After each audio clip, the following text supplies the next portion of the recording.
بسم اللہ الرحمن الرحیم۔ گمنام ہیرو کے معزز ناظرین، السلام علیکم۔ آئیے چلتے ہیں کہانی کی طرف۔ لڑکی نے سر اٹھا کر دوبارہ چکور بٹنوں کی پٹی کی طرف دیکھا، یوں لگا جیسے کسی غیبی آنکھ نے اس کی آنکھ کا اشارہ دیکھ لیا ہو۔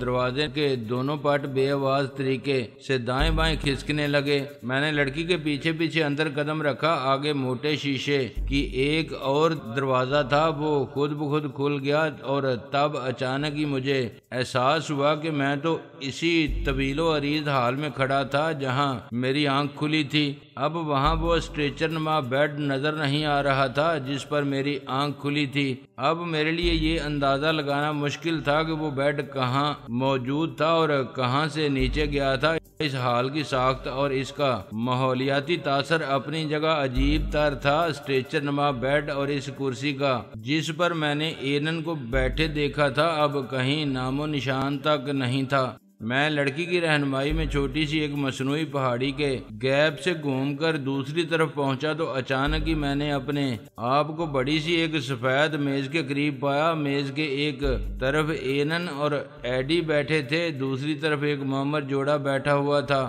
وہ ایک خوبصورت اور باوقار جوڑا تھا، دونوں سفید فام تھے۔ عورت قدرے فرب ہی مائل اور سنجیدہ صورت تھی۔ جوانی میں یقیناً اسے ان گنت نگاہوں کی توجہ نصیب ہوئی ہوگی۔ مرد بھی وجیح تھا۔ میز کا وہ سرا جس طرف آداب محفل کے تحت عموماً میزبان ہوتا ہے خالی تھا۔ اس طرف جو کرسی رکھی تھی وہ بھی دوسری کرسیوں سے ذرا مختلف اور خاص معلوم ہو رہی تھی۔ دوسرے سرے پر بھی کرسی خالی تھی۔ لڑکی نے مجھے اس پر بیٹھنے کا اشارہ کیا اور واپس جانے کے لیے مڑ گئی۔ سفید میز پر چھت کی طرف سے کچھ اس طرح دھندلی روشنی پڑ رہی تھی جس طرح آپریشن تھیٹر میں آپریٹنگ ٹیبل پر پڑتی ہے، لیکن ٹیبل پر اس طرح کی بڑی بڑی لائٹس نظر نہیں آ رہی تھیں جیسی آپریشن تھیٹر میں ہوتی ہیں۔ روشنی گویا کسی سوراخ سے آ رہی تھی اور نیچے آتے آتے پھیلتی جا رہی تھی۔ کرسیوں پر روشنی بہت کم رہ جاتی تھی۔ میز پر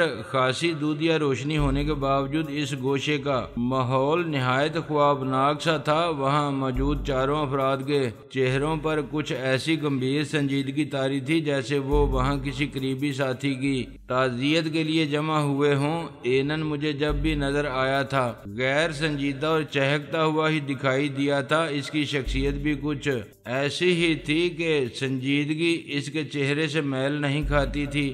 سنجیدہ بھی ہوتا تو اسے دیکھ کر مسکرانے کو جی چاہتا تھا۔ جس طرح فلموں میں اگر کوئی مشہور کامیڈین سنجیدہ سین کرنے کی کوشش کرے یا المیہ اداکاری کا مظاہرہ کرے تب بھی لوگ ہنستے ہیں، لیکن اس وقت اینن بھی چہرے پر زمانے بھر کی سنجیدگی طاری کیے بیٹھا تھا۔ عجیب بات یہ تھی کہ آج سنجیدگی اس کے چہرے پر ذرا بلی لگ رہی تھی۔ کچھ فاصلے پر ادھر ادھر بلند ہوتی ہوئی آڑی ترچھی پگڈنڈیاں سی موجود تھیں، ان پر روشنی بہت کم تھی۔ ان میں سے ایک پگڈنڈی پر وہ عجوبہ روزگار قسم کا چمپینزی بھی بیٹھا تھا جس نے کئی بار مجھے بہت پریشان کیا تھا۔ وہ غیر معمولی صلاحیتوں اور طاقت کا مالک تھا۔ اس کے بارے میں میرا اندازہ تھا کہ وہ صرف بولنے کی صلاحیت سے محروم تھا، ورنہ وہ پوری طرح انسان تھا اور نہایت شاطر و چالاک انسان تھا۔ وہ ایک پگڈنڈی کے کنارے پر بلندی پر ملگجے اندھیرے میں اس طرح بیٹھا ہوا تھا، ٹھوڑی ہاتھ پر ٹکی ہوئی تھی۔ ایسا لگتا تھا کہ وہ مفکر یا دانشور نظر آنے کی پوری شعوری کوشش کر رہا تھا۔ ملگجے اندھیرے میں اور تاریکی کے پس منظر میں دور سے وہ بلندی پر لٹکی ہوئی کسی تصویر کی طرح دکھائی دے رہا تھا۔ اینن سے میں کافی حد تک واقف تھا۔ ایڈم سے میری صرف ایک بار ستارہ کی بازیابی کے موقع پر ملاقات ہوئی تھی۔ معمر جوڑا میرے لیے قطعی اجنبی تھا۔ وہ دونوں گہری نظروں سے میرا جائزہ لے رہے تھے، کسی کے بھی ہونٹوں پر مسکراہٹ کی رمق تک نہیں تھی۔ میں نے بے تکلفی سے اینن کے کندھے پر ہاتھ مارتے ہوئے کہا، کیا حال ہے چندا؟ اس کے چہرے پر کچھ ایسے تاثرات ابھر آئے جیسے میرے انداز تخاطب سے اسے سخت تکلیف پہنچی ہو۔ اس نے کوئی جواب نہ دیا۔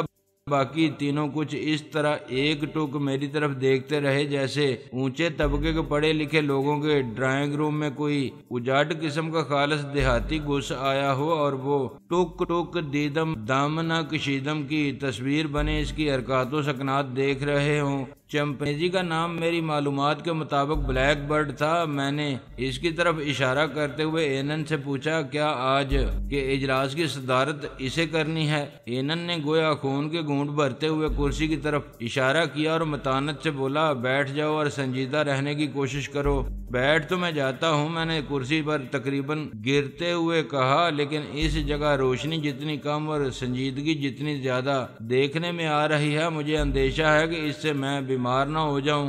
میں لیونا کو بھی یہی بتا رہا تھا کہ جب کوئی مجھے زیادہ سنجیدگی کی نصیحت کرتا ہے تو میرے دل میں گدگدیاں سی ہونے لگتی ہیں۔ فی الحال اپنی گدگدیوں کو روکو، اینن آہستگی سے بولا، اور سنجیدگی سے بیٹھو۔ اس وقت کی سنجیدگی زندگی بھر تمہارے کام آئے گی۔ میں نے محسوس کیا کہ وہ کسی نامعلوم ڈسپلن کے بہت سختی سے پابند تھے اور مقام و مرتبے کے لحاظ سے غالباً معمر جوڑا ایڈم اور اینن سے برتر تھا۔ ایڈم اور اینن مجھے ایڈم سینئر معلوم ہوتا تھا۔ عمر رسیدہ مرد اور عورت بدستور گہری نظروں سے میرا جائزہ لیے جا رہے تھے، لیکن ابھی تک منہ سے ایک لفظ بھی نہیں بولے تھے۔ کیا تمہارے ہاں تعارف کا رواج نہیں ہے؟ میں نے اس اینن سے پوچھا۔ میں عمر رسیدہ مرد اور عورت کے نام جاننا چاہتا تھا۔ زیادہ امکان تو یہی تھا کہ وہ نام فرضی ہوتے، لیکن کم از کم کچھ بات تو آگے بڑھتی۔ ان کا خاموشی سے تکے جانا مجھے گراں گزرنے لگا تھا۔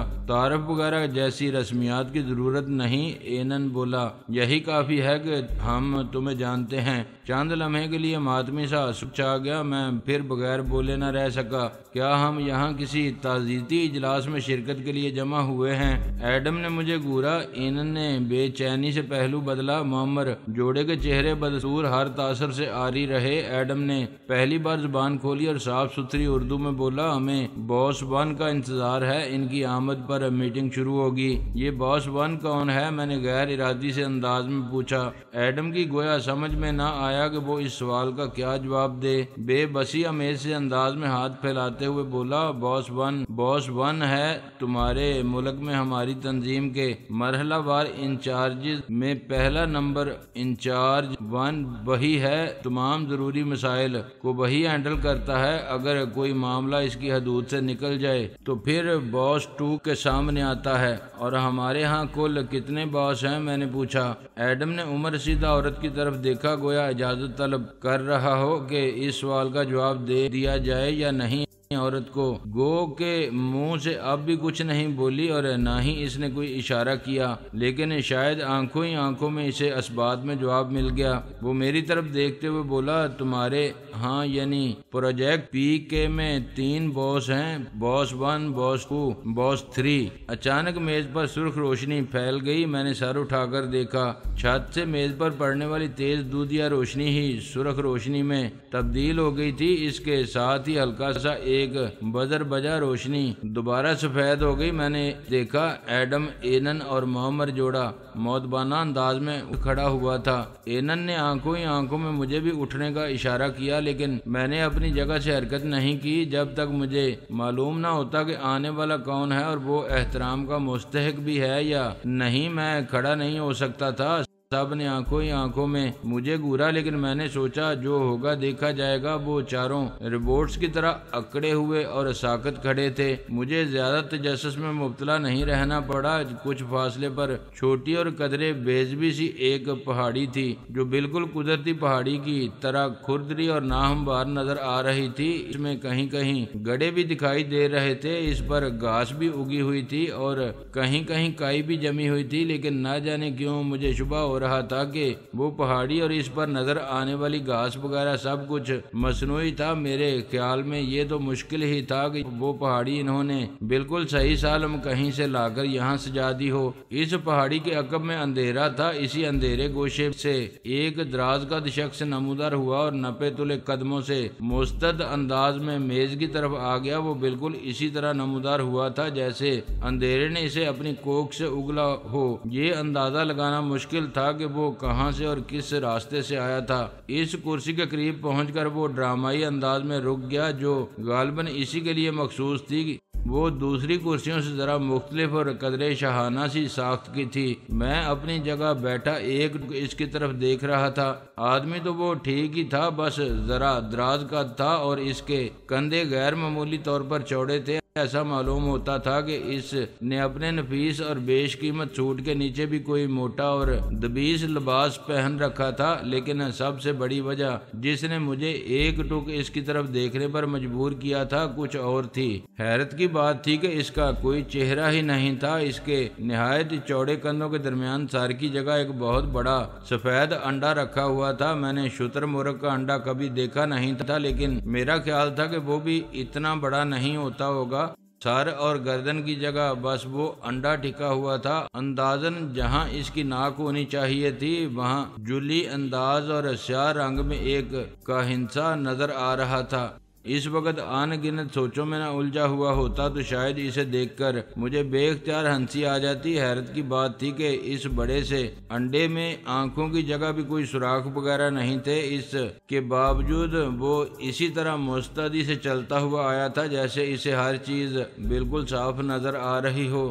ایک اچھے بھلے معقول اور سوٹڈ بوٹڈ دھڑ پر سر کی جگہ ایک بڑے سے انڈے کی موجودگی اپنی جگہ مضحکہ خیز صحیح، لیکن اس کا ایک عجیب خوفزدہ سا کر دینے والا تاثر بھی تھا۔ مجھے پہلی بار تجربہ ہوا کہ اپنے سامنے ایک چلتے پھرتے بے چہرہ انسان کو دیکھ کر جسم میں ہلکی سی سرسراہٹ بھی محسوس ہو سکتی ہے۔ چند لمحے کے لیے گہرا سکوت طاری رہا۔ ہر چیز جیسے اپنی جگہ ساکت ہو گئی تھی۔ اس صورت بیضا کی آنکھیں نہیں تھی، کم از کم ظاہری طور پر تو نہیں تھیں، لیکن مجھے ایسا محسوس ہو رہا تھا جیسے ہم دونوں آنکھوں میں آنکھیں ڈالے ایک دوسرے کے بارے میں اندازے لگانے کی کوشش کر رہے تھے۔ بے چہرہ ہونے کے باوجود اس شخصیت کا اس کی موجودگی کا ایک تاثر تھا جسے میں محسوس کیے بغیر نہیں رہ سکا تھا۔ میرا یہ کہنا شاید مبالغہ محسوس ہوتا کہ فضا میں مقناطیسی لہریں سی دوڑتی محسوس ہونے لگی تھیں۔ میں اپنی جگہ بیٹھا رہا، باقی چاروں افراد بت بنے کھڑے تھے اور اپنی اپنی ناک کی سیدھ میں دیکھ رہے تھے۔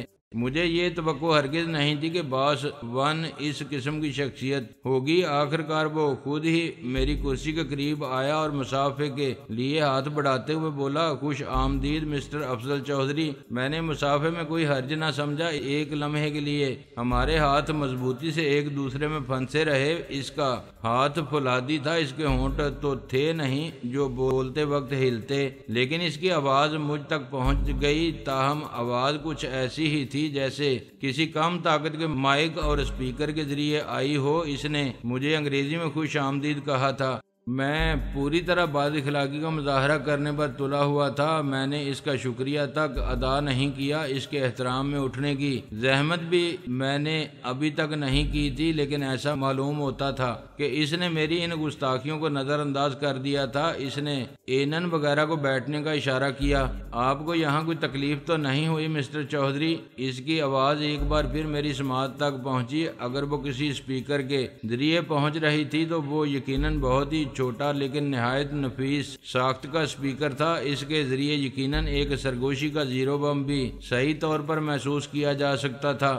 میری یہاں موجودگی بجائے خود میرے لیے بہت بڑی تکلیف ہے مسٹر باس ون۔ اس نے جملہ مکمل کیا۔ مجھے باس ون کہتے ہیں۔ اس کی آواز سنائی دی اور وہ پلٹ کر اپنی کرسی پر جا بیٹھا۔ ہاں وہ تو میں سمجھ گیا تھا، میں نے دھیمے لہجے میں کہا۔ تمہارا چہرہ ہی تمہاری نیم پلیٹ ہے، لیکن میں سمجھا تھا کہ شاید تمہارا عام انسانوں کی طرح بھی کوئی نام ہوگا۔ میں عام انسان نہیں ہوں مسٹر چودھری۔ اس کی کراری سی آواز ابھری۔ مجھے عام انسان سمجھنے کی غلطی کبھی نہ کرنا۔ عام اور خاص کو تو چھوڑو، میں تو اب تمہیں انسان ہی سمجھنے کو تیار نہیں ہوں، میں نے کہا۔ ایک کھنکھناتا ہوا سا کہکہا فضا میں گونجا۔ میز کے دونوں طرف وہ چاروں افراد سر جھکائے سپاٹ چہروں کے ساتھ بیٹھے تھے۔ باس ون کی آواز ابھری، فی الحال تمہارا یہ اکھڑ انداز گفتگو تمہاری خوبیوں میں شامل ہے۔ سر دست ہمیں یہ دیکھ کر خوشی ہوئی ہے کہ تم ہر جگہ ہر قسم کے حالات میں بے خوفی سے گفتگو کر سکتے ہو۔ تمہیں اس کی پرواہ نہیں ہوتی کہ تمہارے مقابل کون شخصیت ہے۔ ہم تمہارے اندر یہی خوبی دیکھنا چاہتے ہیں، ورنہ اس جگہ کے آداب کے مطابق تمہارا یہ انداز گفتگو ناقابل معافی ہوتا۔ میں بھی یہی چاہتا ہوں کہ تم مجھے معاف نہ کرو۔ میں اب اس روز روز کی کھینچا تانی، افراتفری اور خواہ مخواہ کے تجسس سے بیزار ہو چکا ہوں۔ تمہیں جو کچھ بھی کرنا ہے کر گزرو۔ اس وقت تو میں مکمل طور پر تمہارے اختیار میں ہوں۔ گولی مار کے ایک طرف پھینکو اور قصہ ختم کرو۔ ان پراسرار سائنسی فکشن قسم کے چکروں نے تو مجھے زندگی سے بیزار کر دیا۔ مجھے میں ایک بہت بڑی خامی یہ ہے کہ میں زیادہ لمبے عرصے سسپینس برداشت نہیں کر سکتا۔ ایک بار پھر اس کا کھنکتا سا کہا ابھرا اور وہ بولا، مسٹر چودھری، اگر ہمیں یہی کام کرنا ہوتا تو یہ بہت پہلے کسی بھی سڑک پر ہو چکا ہوتا۔ ہم نے تمہیں دریافت کرنے اور ہر زاویے سے تمہاری شخصیت کی اسٹڈی مکمل کرنے میں بہت زحمت اٹھائی ہے۔ یہ سب کچھ ہم نے اس لیے نہیں کیا کہ تمہیں گولی مار کر کسی آوارہ کتے کی طرح ایک طرف پھینک دیا جائے۔ تم ہمارا ایک متوقع قیمتی اثاثہ ہو مسٹر چودھری۔ چلو مان لیا، میں نے بیزاری ظاہر کرنے کے لیے اپنی جماہی کو روکنے کی اداکاری کرتے ہوئے کہا، اب اس اثاثے کے لیے کیا حکم ہے؟ آج یہ میٹنگ منعقد ہونے کی نوبت آئی ہے تو بات تفصیل سے ہوگی مسٹر چودھری۔ ایسی جلدی بھی کیا ہے؟ وہ بولا، میں نے اسے قریب سے بھی غور سے دیکھا تھا اور اب بھی وہ دیکھ رہا تھا، لیکن سچی بات یہی تھی کہ میں ابھی تک نہیں سمجھ سکا تھا کہ اگر اس کے چہرے پر ماسک ہی چڑھا ہوا تھا تو وہ کس قسم کا ماسک تھا۔ اس کی گردن کا ذرا سا بھی حصہ نظر نہیں آ رہا تھا۔ انڈے کا زیادہ موٹائی والا حصہ نیچے کی طرف تھا اور گویا اس کے بند کالر پر ٹکا ہوا تھا۔ بند کالر میں ٹائی بھی لگی ہوئی تھی۔ انڈے کا جو حصہ نسبتاً پتلا ہوتا ہے وہ گویا اس کی چندیا تھی۔ میں یہ سمجھنے سے قاصر تھا کہ وہ سانس کس طرح لے رہا تھا، اور اگر سب کچھ دیکھ رہا تھا تو کس طرح دیکھ رہا تھا۔ کیا وہ ماسک پلاسٹک نما کسی ایسے مٹیریل سے بنا ہوا تھا جس سے ٹینٹڈ گلاس کی طرح باہر سے اندر کی طرف نہیں دیکھا جا سکتا تھا، البتہ اندر سے باہر کی طرف دیکھا جا سکتا تھا؟ کیا سانس لینے اور آواز باہر منتقل کرنے کے لیے بھی کوئی نظام اس ماسک کے اندر ہی فٹ تھا؟ لیکن محض اس کی طرف دیکھتے رہنے سے میں کسی نتیجے پر پہنچنے سے قاصر تھا۔ ایک لمحے کی خاموشی کے بعد باسوان بولا، مسٹر چودھری، تمہارے ذہن میں بہت سے سوالات کل بلا رہے ہوں گے، اس لیے میں شروع سے بات کروں گا۔ یہ تو تمہیں معلوم ہی ہے کہ ہر ملک کی کچھ نہ کچھ خفیہ تنظیمیں ہوتی ہیں، ادارے ہوتے ہیں۔ کچھ صرف ملک کے اندر ہی کام کرتے ہیں اور کچھ حسب توفیق ملک سے باہر بھی ادھر ادھر منہ مارنے کی کوشش کرتے ہیں۔ ہر ملک کی ہر چیز اس کی حیثیت اور اوقات کے مطابق ہوتی ہے۔ دولت مند ترقی یافتہ اور بڑے ملکوں کی خفیہ ایجنسیاں بھی دولت مند ترقی یافتہ اور بڑی ہیں، جیسے KGB اور CIA وغیرہ۔ میں نے لقمہ دیا۔ ہاں، عام لوگ زیادہ تر انہی کے ناموں سے واقف ہیں، یہ زیادہ بدنام ہو گئی ہیں، باسوان نے کہا۔ ویسے چند برسوں سے عالمی افق پر کچھ اور خفیہ ایجنسیاں بھی ابھر رہی ہیں جو خاصے بڑے اور خطرناک کام سر انجام دے رہی ہیں۔ ریڈ ڈاٹ بھی انہی میں سے ایک ہے؟ میں نے پوچھا۔ باسوان نے کھنکھناتا ہوا سا کہا لگایا۔ ایک بڑے سے سپاٹ انڈے سے کھنکھناتے کہے کی آواز سننا بھی ایک عجیب ہی تجربہ تھا۔ وہ گویا میری بات سے محظوظ ہوتے ہوئے بولا، تم نے میری تمہید سے غلط نتیجہ اخذ کیا، میں اس طرف نہیں آ رہا تھا۔ یہ کچھ اور خفیہ ایجنسیوں کی بات تو یوں ہی ضمنی طور پر درمیان میں آ گئی۔